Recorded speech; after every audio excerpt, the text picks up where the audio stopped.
Hello everyone, welcome to my General Hospital official channel. I hope everyone is having a wonderful day. Before we begin, please hit the subscribe button and give this video a thumbs up. Tuesday, April 16, 2024. Eva tells Sunny she's having an affair, Maxie confides in Felicia, and Brick and Jordan flirt. When Maxie gets back to her workplace, she leaves the TV segment's sample cosmetics on the ground. After having a terrible day, she screams as she crawls down to collect them. Felicia arrives and makes a joke about how that's how she felt after seeing Lucy perform today. Although Lucy shares their air, according to Maxie, she is not one of them.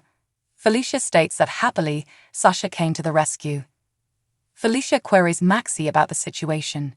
Everyone is tired of Lucy, according to Maxie. Tracy is tired of them all. Sasha is tired of deceit. And Brooklyn ranks it third on her list of priorities. Felicia wonders who is looking after her since she seems to be taking care of everything. Because Maxie has been putting other people before herself, Felicia is concerned. Maxie claims that she is simply wary of being upset with Tracy, Lucy, her mother, and Spinelli about the fictitious water incident. Additionally, she is sick of Spinelli being the only person she loves and won't allow close to her. Felicia is unable to comprehend.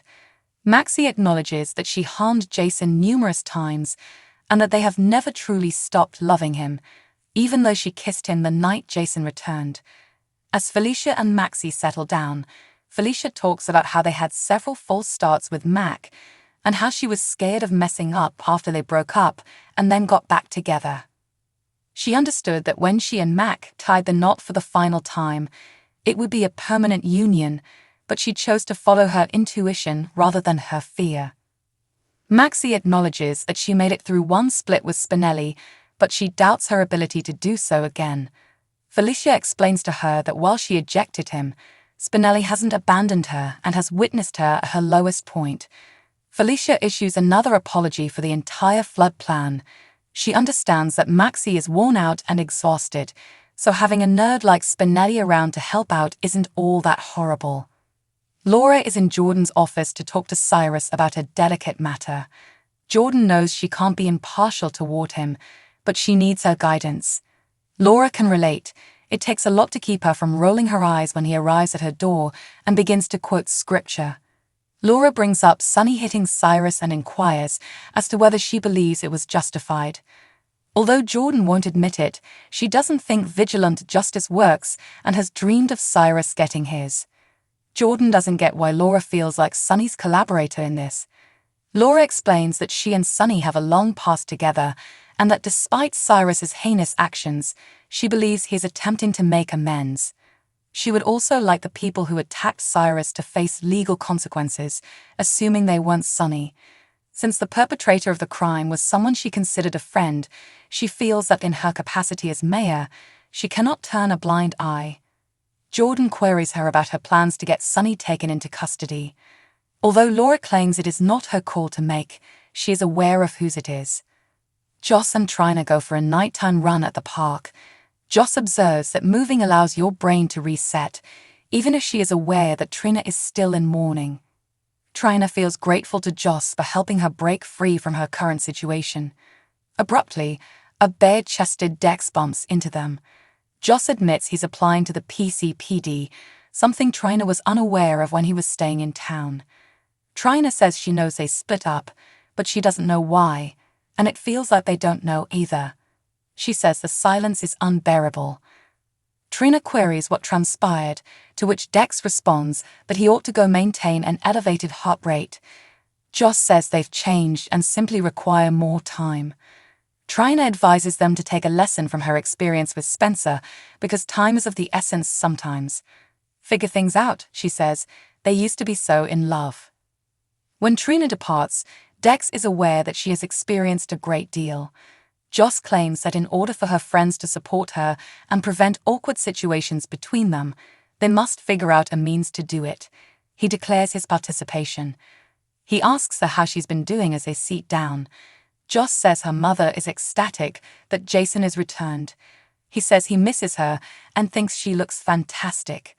Joss acknowledges that she was very critical of him after learning what he was prepared to do for Sunny, and believes that the purpose of the police investigation is to show her and himself that he is not that guy. She is adamant that he cannot become a police officer because Sunny will eventually want to get rid of him, as it will place him in his sights. Dex informs her that he made an attempt previously but abandoned it. Joss notes that her mother is to blame for it, and he no longer pays attention to her. Joss is adamant that Sunny will not back down, and he is aware of this. Even though they aren't together, she still wants the best for him. He stops her when she claims she has to go. He reveals that he offered to testify against Sunny and claims there is something she should know. He claims Anna suggested he become a police officer because, in the absence of proof, there was nothing she could do. He claims that after fighting for his nation, he now wants to defend the residents of Port Charles. He goes back to his run after she thanks him for telling her. He asks Brick, in Sunny's restaurant, what he has for him. Brick claims he set up a meeting between his men and Kate's to carry out the tasks they planned, but a Good Samaritan interfered. Sunny queries the location of this. According to Brick, it was roughly a block away from his coffee shop. He says he received the message even though Kate's didn't visit GH. After hearing that Kate's is employed by the FBI, Sunny becomes enraged and questions whether Kate's was present at the warehouse to meet Jason. Brick mentions that he might be making mistakes in this connection, which leads him to discuss Dex and the payment he received. Sunny informs Brick that Dex was paid by Michael to assassinate him and subsequently to spy on him, declaring that Dex is dead to him. Brick apologizes. He remarks that he should leave since it is becoming late. Sunny claims Ava will be there for supper anyhow. Brick inquires about their current situation. Sunny acknowledges that having a lady around is great. After a while, Ava arrives and apologizes for being late because she had a busy day. She is informed by Sunny that Avery has been fed and is dozing off in the office. He queries Ava on what transpired to prolong her day.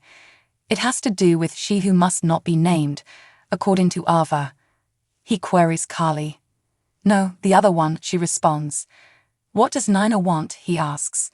He hears Ava say, you. As they eat dinner, Sunny finds it disappointing that Nina is unable to move on from the broken marriage. He apologizes that Ava had to go through this and says she will just keep injuring herself. Ava says she understands Nina, even though she is aware that Nina is solely responsible for what transpired. Subsequently, Ava confides in Sunny that she enjoys living with him, even if she is aware that they aren't a typical couple. He concurs, adding that there are instances when going against the grain is the best course of action. Brick brings flowers to Jordan's office. Can she come out and play tonight, he asks. He wants to take her out to a nice meal somewhere while they are flirting back and forth. When Brick gets a call, he moans and says he's on his way, interrupting them. Jordan notices that he's in demand tonight and promises to let her know when he returns to the area. He claims he is powerless to deny such demand. She studies the flowers as he walks away. She asks, "What's wrong with me?" while grinning and shaking her head. TJ meets Gregory at the hospital and informs him that he is covering for Dr. Kramer. When TJ inquires about his prescription, Gregory acknowledges that occasionally he can't recall what he's taken or when, but Finn keeps track of everything. He claims that Finn is primarily to blame for his success. When Gregory asks TJ if he has children, he replies that he and his partner are expecting a child through a surrogate. Gregory makes the connection back to Alexis, and TJ makes a joke about trying his hardest to prevent her from sneaking in during the birth. TJ claims that as a doctor, he is aware of all the necessary steps to have a healthy child, but Gregory still feels as though there is something bothering him. Gregory claims that although there have been some catastrophes, parents have been worrying about their unborn children since the dawn of time, and they have always turned out okay. He advises TJ to simply keep in mind that this is his moment and to seize it. TJ praises Gregory for the advice and gives him a picture of their sonogram. So what do you guys think about this update? Let me know in the comments below. And if you like my videos, please press like and subscribe for more. I'll see you guys next time.